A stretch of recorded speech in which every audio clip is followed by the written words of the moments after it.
నమస్కారం. మా ప్రేక్షకులందరికీ కూడా ఒక మనవి. ఈ మాస ఫలితాల వీడియో నోటిఫికేషన్స్కి మా ఇన్స్టాగ్రామ్లో ఫాలో అవ్వాల్సిందిగా మనం చేస్తూ ఉన్నాం. నమస్కారం.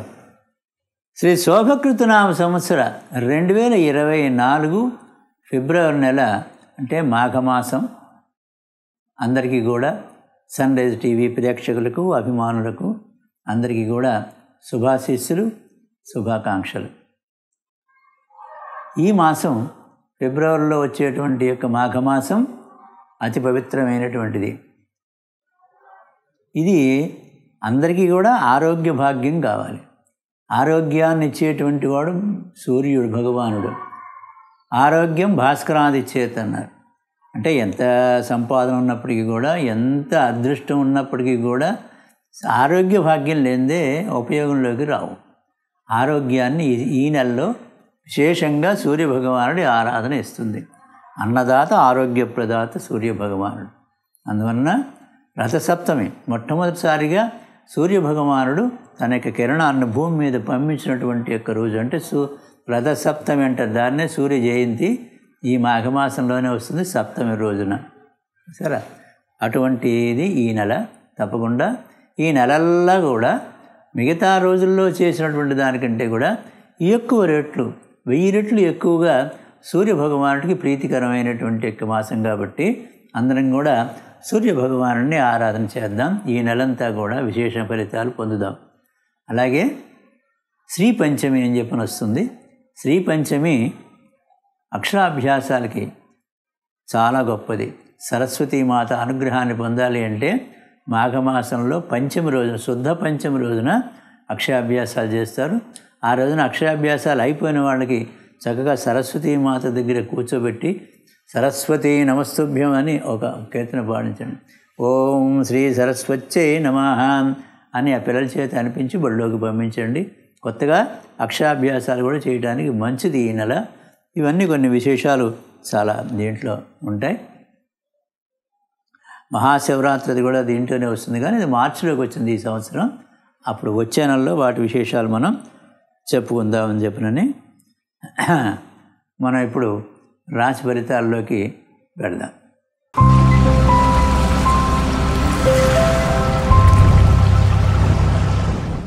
శ్రీ శోభకృతనామ సంవత్సర 2024 ఫిబ్రవరి నెల వృశ్చిక రాశి ఫలితాల కార్యక్రమానికి స్వాగతం. హరి ఓం.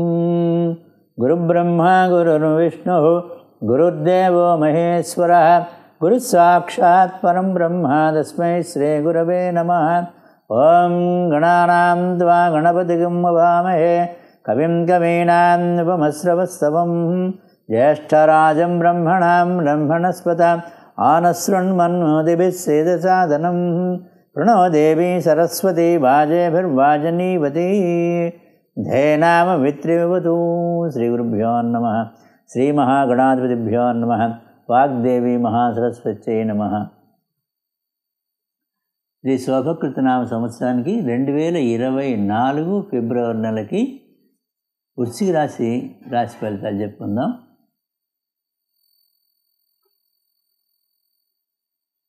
ఈ నెలలో, ఫిబ్రవరి నెలలో వృశ్చిక రాశి వారికి శుక్ర కేతువులు శుభులుగా ఉన్నారు. కుటుంబ వ్యవహారాలు బాగానే ఉంటాయి, అనుకూలంగా ఉంటాయి. అలాగే దైవభక్తి, ఆధ్యాత్మిక చింతన కొద్దిగా పెరుగుతుంది. కళల పట్ల ఆసక్తి కూడా పెరుగుతుంది. సంతానానికి అభివృద్ధి కలుగుతుంది. స్త్రీలకు, కళాకారులకి బాగా ఉంటుంది. కళాకారులకి వారి యొక్క ప్రతిభకు గుర్తింపు జరిగి మంచి అవకాశాలు లభిస్తాయి. ధనాదాయం కూడా బాగానే ఉంటుంది. సంతానాభిలాషులకి సంతానం కలిగేటువంటి యొక్క సూచనలు ఉన్నాయి. ఇంతవరకు కూడా వివాహం కానటువంటి యొక్క కన్యలకి, బ్రహ్మచారులకి కూడా వివాహాలు జరిగేటువంటి అవకాశాలు కనపడుతూ ఉన్నాయి. వాహన యోగం కూడా ఉన్నది. అంటే ఏదైనా చిన్న వాహనాలు కొనుక్కునేటువంటి అవకాశాలు కనపడుతూ ఉన్నాయి. గృహయోగం కూడా ఉంది. పట్టుదల్లా బంగారమా అన్నట్లుగా ఉంటుంది ఈ యొక్క నెలలో. మీ మాటకు సమాజంలో మంచి విలువని ఉంటుంది. ఆదాయం కూడా బాగానే ఉంటుంది. బంధుమిత్రులతోటి సమాగమం జరుగుతుంది. మొత్తం మీద వృశ్చిక రాశి వారికి బాగా ఉంటుంది. అయితే ఇందులో ఏమంటే మీరు ఇన్ని చెప్తున్నారు, ఆ వృశ్చిక రాశి వారికి శని 4ంట ఉన్నాడు, అర్ధాష్టమ శని పీల్చి విప్పి చేస్తాడు, ఎర్రమన్న చేస్తాడని చెప్పనని చాలామంది చెప్తూ ఉన్నారండి. మీరు ఇన్ని మంచివి చెప్తున్నారు, అసలు వాడి గురించి తలుచుకుంటే నీకు ఆరోగ్యం బాగా ఉండదు, అనారోగ్యంతో ఉంటావు, పీడింపబడతావని ఇంతమంది చెప్తూ ఉంటే మీరు ఇట్లా చెప్తున్నారండి అని ఒక అనుమానం రావటం సహజం, రావాలి. అయితే అక్కడ విశేషం ఏంటంటే వృశ్చిక రాశి వాడికి శని వృశ్చికం, ధనుస్సు, మకరం, కుంభం 3, 4 స్థానాలకి అధిపతి. 3, 4 స్థానాల వాడు అంటే విక్రమ స్థానాధిపతి చతుర్థంలో సంచారం చేస్తూ ఉన్నాడు. ఆ రాశికి అధిపతి వాడే. 4 వాడు 4లోనే సంచారం చేస్తున్నాడు. విక్రమ స్థానాధిపతి 4లో సంచారం చేస్తున్నాడు. విక్టరీ విజయాన్ని ఇచ్చేటువంటి యొక్క స్థానాధిపతి శని, ఆ రాశికి వాడే మరి అధిపతి. కాబట్టి వాడు బాగా ఉన్నాడు అనే థియరీ మూలంగా మీకు వృశ్చిక రాశి వారికి అర్ధాష్టమ శని దోషం వర్తించదు, కనుక అన్నీ బాగానే ఉంటాయి. ఇప్పుడు రవి సంచారాన్ని తీసుకుందాం. రవి 10 స్థానం వాడు, 10వ స్థానం, దశమ స్థానం. 1 నుంచి 13 వరకు కూడా మకర రాశిలో సంచారం చేస్తూ ఉంటాడు రవి. అంటే మకర రాశిలో సంచారం చేస్తూ ఉంటే ఈయన మీకు మీరు వృశ్చిక రాశి, వృశ్చికం, ధనుస్సు, మకరం, కాబట్టి 3 సంచారం చేస్తూ ఉన్నాడు అనమాట. రవి 3 అంటే విక్టరీ స్థానం. విక్టరీ కనుక రవి సంపదనిస్తాడు అని చెప్పిన శాస్త్రం ఉంది. అంటే ఏ రాశి వారికి అయినప్పటికీ కూడా చంద్రుడి నుంచి 3వ స్థానంలో రవి కనుక ఉండేటట్లయితే సంపదనిస్తాడు అని చెప్పని శాస్త్రం.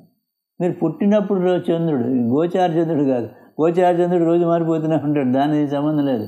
మీరు పుట్టినప్పుడు చంద్రుడు ఎక్కడున్నాడో చూసుకుని ఆ చంద్రుడి దగ్గర నుంచి కనుక ఈ రవి 3 కనుక ఉండేటట్లయితే సంపదలను ఇస్తాడు. విక్టరీ స్థానం అది, విజయోత్సవం చేసుకునేటువంటి యొక్క స్థానం అది. అక్కడ రవి ఉన్నాడు కాబట్టి సంపదనిస్తాడు. ఏమిటి ఆయన ఇచ్చే సంపద? ఆరోగ్యం భాస్కరాది ఇచ్చేత అన్నారు కనుక ఆరోగ్య భాగ్యాన్ని ఇచ్చేటువంటి వాడు రవి. ఆ భాగ్యాన్ని మీకు పొందబోతూ ఉన్నారు. ఎన్ని మిద్దెలు, మేడలు, బంగారాలు, డబ్బులు, ఇళ్ళు, వాకిళ్ళు ఎన్ని ఉన్నప్పటికీ కూడా ఆరోగ్యం సరిగా కనుక లేకపోయినట్లయితే ఏవి అనుభవంలోకి రావు, ఏ అనుభవాలు అనుభవించలేరు. చూసారా? కనుక ఆ సంపద ఉండాలి. ఏ సంపద? ఆరోగ్య సంపద ఉండాలి. ఆరోగ్యమే మహాభాగ్యం అన్నారు. ఆ సంపదని మీరు first half of the month పొందబోతూ ఉన్నారు. చాలా బాగా ఉంటుంది ఆరోగ్యం. అందుకని ఇందాక మీరు ఆరోగ్యం కూడా బాగానే ఉంటుందని చెప్పడానికి గల కారణం ఇదేను అని చెప్తున్నాను. 13 రాత్రి 7:19 దగ్గర నుంచి కుంభంలో సంచారం చేయబోతూ ఉన్నాడు. 4 సంచారం చేయబోతూ ఉన్నాడు రవి. అక్కడ మాత్రం కొద్దిగా తేడా ఉంది. ఎందుకంటే కుంభరాశికి అధిపతి శని రవి శనులు ఇద్దరికి కూడా అంత ఎఫినిటీ లేదు, పడదు. కనుక సామాన్యమైనటువంటి యొక్క సంచారం రవిది. కాబట్టి ఫస్ట్ హాఫ్ మాత్రం చాలా బాగా ఉంది రవి యొక్క అనుగ్రహం. సెకండ్ హాఫ్లో మీరు సూర్య ఆరాధన, సూర్య నమస్కారాలు చేసుకొని తప్పకుండా బాగా ఉంటుంది. తర్వాత కుజగ్రహ సంచారం ఎలా ఉన్నది? కుజుడు 1, 6 వాడు, అంటే మీ రాశ్యాధిపతి వృశ్చిక రాశికి అధిపతి కుజుడు, 6 మేషరాశికి అధిపతి కూడా వాడే. కాబట్టి 1, 6 స్థానాల వాడైనటువంటి యొక్క కుజుడు 1 నుంచి 5 వరకు కూడా ధనురాశిలో సంచారం చేస్తూ ఉంటాడు. ధనురాశిలో అంటే మీ వృశ్చిక రాశికి 2వ స్థానం ధనురాశి. అక్కడ శుభ ఫలితాన్ని చేస్తాడు, శుభ వ్యయం చేయిస్తాడు అని చెప్పని శాస్త్రం. చాలా బాగా ఉంది. శుభ ఫలితాన్ని ఇస్తాడు, శుభ వ్యయం చేయిస్తాడు. అంటే కుజుడు శుభ వ్యయం చేయించడం అంటే అర్థం ఏమిటి? శుభ వ్యయం చేయించడం అంటే వాడు భూదేవి యొక్క కుమారుడు కాబట్టి పొలమో లేకపోతే స్థలమో ఇల్లు ఏదోటి కొనటం జరుగుతుంది అని చెప్పాలి. ఎప్పుడు? 1 నుంచి 5 వరకు. 5 తర్వాత అండి, 5 తర్వాత 5 రాత్రి 9:46 నుండి కూడా మకర రాశిలో 3 సంచారం చేస్తూ ఉంటాడు, లాభ ఫలితాన్ని ఇస్తాడు. కాబట్టి ఓవరాల్గా కుజుడు మీ యొక్క వృశ్చిక రాశి వారికి యోగదాయకంగా ఉన్నాడు ఫిబ్రవరి నెల అంతా కూడాను. దానివల్ల ఏమిటి, కుజుడు ఎలర్జీ వ్యాధులను ఇస్తాడు జనరల్గా, కానీ ఆ ఎలర్జీ వ్యాధులు రాకుండా చేస్తాడు అనుకూలంగా ఉన్నది కాబట్టి. తర్వాత రక్తంలో హిమోగ్లోబిన్ పర్సంటేజ్ని నార్మల్గా మెయింటైన్ చేసేవాడు కుజుడు, కాబట్టి నార్మల్గానే ఉంటుంది. అంతేగాని ఈ 6, 7, 8 కండిషన్స్కి మాత్రం కొనివాడు. ఆ ఆరోగ్య భాగ్యాన్ని ఇస్తాడు కుజుడు. తర్వాత ఎలర్జీలు రావు, అంటే చర్మ సంబంధమైనటువంటి యొక్క వ్యాధులు పడసోపవు కుజుడు. తర్వాత భూదేవి యొక్క కుమారుడు అన్నాం కాబట్టి ఇట్లాంటి పొలము, స్థలము, చిన్న ఇల్లు, అపార్ట్మెంటు ఇలాంటివి కూడా వాడే ఇస్తాడు. ఈ నెల మొత్తం మీద వాడిదే. కాబట్టి దానికి అనుకూలమైనటువంటి యొక్క ప్రణాళికలు కూడా మీరు సిద్ధం చేసుకుంటూ ఉంటారు, అవి కొత్త ఫలిస్తాయి. ఇది కుజుడి యొక్క విశేషం. స్త్రీలకి కూడా సంబంధించినటువంటి కొన్ని ప్రాబ్లమ్స్ కుజుడే లేవదీస్తాడు. ఆ కుజ సంబంధమైనటువంటి ఇది ఏం రావు. కుజుడు కూడా సాంసారిక జీవనంలో కొన్ని ఇద్దరికీ కూడా మధ్య అగాధాలు ఏర్పాటు చేసేటువంటి వాడు కుజగ్రహం. అవి కూడా లేకుండా అనుకూలంగా ఉన్నాడు కాబట్టి భార్యాభర్తలు ఇద్దరు కూడా అనుకూలమైనటువంటి దాంపత్యంలో ఉంటారు అని శాస్త్రం. ఎన్ని విశేషాలు, కుజుడు చాలా అనుకూలంగా ఉన్నాడు కాబట్టి జరిగేటువంటివి. తర్వాత శుక్రగ్రహ సంచారం. శుక్రుడు సప్తమాధిపతి, వ్యయాధిపతి. సప్తమ వ్యయాధిపతి శుక్రుడు. అంటే ఇక్కడ కిందేమో తులారాశి, అవతలేమో వృషభ రాశికి అధిపతి అయినటువంటి యొక్క శుక్రుడు 1 నుంచి 11 వరకు కూడా ధనుసు రాశిలో ఉన్నాడు. అంటే 2 సంచారం చేస్తూ ఉన్నాడు. భాగ్యాన్ని ఇస్తాడు అని చెప్పినని శాస్త్రం. పుట్టినప్పుడు చంద్రుడు ఉండేటువంటి యొక్క రాశి నుంచి కూడా శుక్రుడు, గోచార శుక్రుడు కనుక 2 సంచారం చేస్తే భాగ్యాన్ని ఇస్తాడు అని శాస్త్రం ఉంది కాబట్టి భాగ్య ఫలితాన్ని పొందుతారు. తర్వాత 11వ తారీఖు ఉదయం 4:50 అంటే 12వ తారీఖు దగ్గర నుంచి కూడా మకరంలో సంచారం చేస్తూ ఉంటాడు. అది 3వ స్థానం, విక్రమ స్థానం. ఆ స్థానంలో సౌఖ్యాన్ని ఇస్తాడు. కాబట్టి మొత్తం మీద శుక్రుడు ఈ ఫిబ్రవరి నెల అంతా కూడా వృశ్చిక రాశి వారికి చాలా విశేషంగా ఉన్నాడు. శుక్రుడు ఇచ్చేటువంటి యొక్క భాగ్యం కానీ సౌఖ్యం కానీ ఏమిటి, సాంసారిక జీవన సుఖాన్ని ఇస్తాడు వాడు. ఇంట్లో సంతానము, భార్య అందరూ బాగా ఉంటారు. భర్త, భార్య, పిల్లలు అందరూ కూడా ఆనందమయంగా ఉంటుంది. ఇల్లంతా కూడా కళకళలాడుతూ ఉండేట్టు చేస్తాడు. ఇంకా వివాహాది కార్యక్రమాలు కూడా గురువుగారితో పాటు శుక్రుడు కూడా ఇంపార్టెంటే. వాళ్ళ యొక్క అనుగ్రహం కూడా ఉంటుంది. తర్వాత ఇంకా శుక్రుడు స్త్రీగ్రహం ముఖ్యంగా శుక్రుడు. కాబట్టి స్త్రీలందరికీ కూడా పట్టిందల్లా బంగారంగా ఉంటుందా అనేటువంటి పరిస్థితి శుక్రుడు మూలంగా జరుగుతుంది. ఈ రాశి స్త్రీలకు అద్భుతమైనటువంటి కాలం ఈ నెల, ఫిబ్రవరి నెల. అట్లాగే కళాకారులు అంటే కవులు, గాయకులు, మరి టెక్నీషియన్స్, మాటల రచయితలు, సినిమాలు మాటల రచయితలు, గీత రచయితలు అందరూ కూడా, దర్శకులు, నటీనటులు, వీళ్ళందరికీ కూడా శుక్రుడే అధిపతి. శుక్రుడు యొక్క అనుగ్రహం లేకపోతే స్టూడియో గేటులోకి కూడా వెళ్ళలేరు. వాళ్ళ జాతకాలు కావాలంటే పరిశీలించుకోవచ్చు ఎవరైనా సరే. కాబట్టి అటువంటి ఇది వాళ్ళకి కూడా, ఆ కళారాధన చేసేటువంటి వాళ్ళకి కూడా మంచిగా ఉంటుంది. ఈ నెలంతా కూడా మంచి వారికి వాళ్ళ ప్రతిభకు తగినటువంటి యొక్క విశేషాలు జరుగుతాయి, అవకాశాలు దొరుకుతాయి, గుర్తింపు జరుగుతుంది, ఆదాయం బాగా ఉంటుంది. బుధుడు 11-8 వాడు, అంటే లాభాధిపతి, అష్టమాధిపతి. అష్టమ లాభాధిపతి అయినటువంటి యొక్క ఈ బుధుడు ఎక్కడున్నాడు, 1 నుంచి 20 వరకు, 1 నుంచి 20 వరకు మకర రాశిలో సంచారం చేస్తూ ఉంటాడు. మకర రాశిలో ఎప్పుడైతే విక్రమస్థానంలో బుధుడు సంచారం చేస్తూ ఉన్నాడో, అంటే లాభాధిపతి విక్రమస్థానంలో ఎప్పుడైతే సంచారం చేస్తూ ఉంటాడో శుభవ్యయం చేయిస్తాడు. ఇప్పుడు బుధుడు వ్యాపారకారకుడు కదండి. వ్యాపారంలో పెట్టుబడులు పెడితే ఆ రిటర్న్స్ బాగా ఉంటాయి బుధుడు.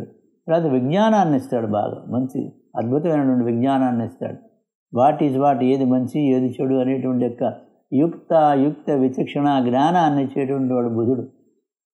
ఆయన యొక్క అనుగ్రహం ఉంది మీకు. అలాగే వ్యాపారం కూడా బాగా, వ్యాపార కారకుడు బుధుడు. అలాగే సౌమ్య గ్రహం, సత్వగుణ సంపన్నతను ఇస్తాడు బుధుడు.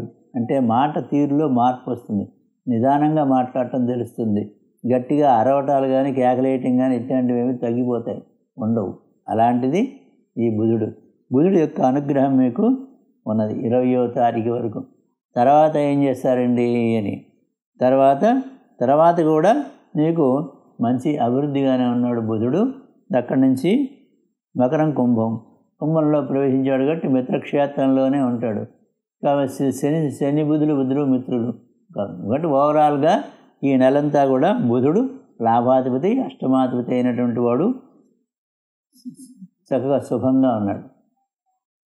గురుడు ఎవరు? ద్వితీయాధిపతి, పంచమాధిపతి, అంటే సంతాన స్థానాధిపతి, ధనస్థానాధిపతి, వాక్కు స్థానాధిపతి, విద్యాస్థానాధిపతి అయినటువంటి గురువు మేషంలో 6 సువర్ణమూర్తిగా ఉన్నాడు. ఇంకేం కావాలండి, చాలు.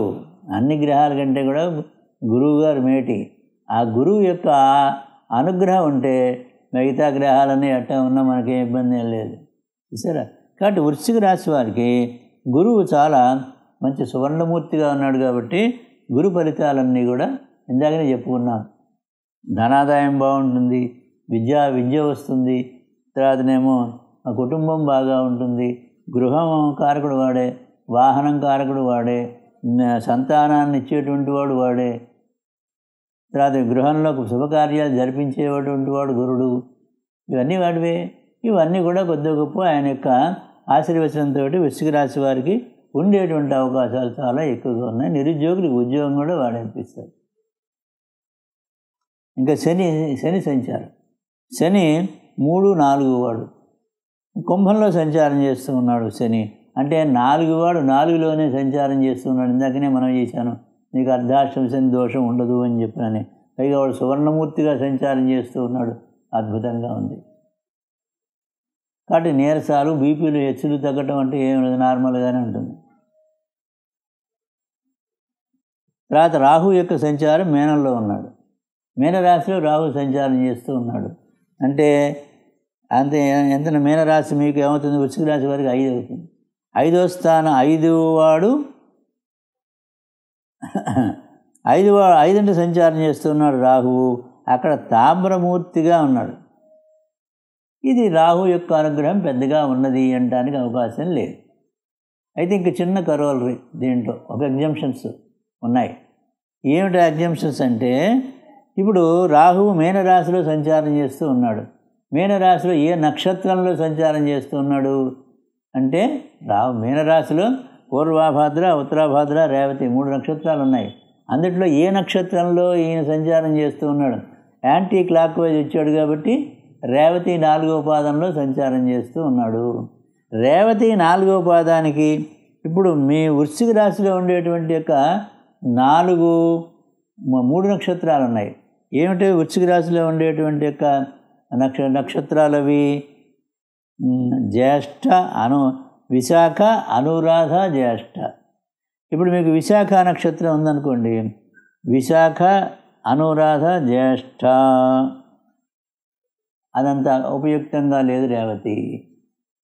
తర్వాత జ్యేష్ఠ, మూల, పూర్వాషాఢ, జ్యేష్ఠ అన్న రేవతి అన్న ఒకటే బాగానే ఉంది. అనురాధ, జ్యేష్ఠ సంపత్ తారాబలంలో ఉన్నారు. కాబట్టి వీటిల్లో మీకు జ్యేష్ఠ నక్షత్రానికి, అనురాధ నక్షత్రానికి రాహు సంచారం చేసేటువంటి యొక్క రేవతి నక్షత్రానికి సరిపడుతుంది.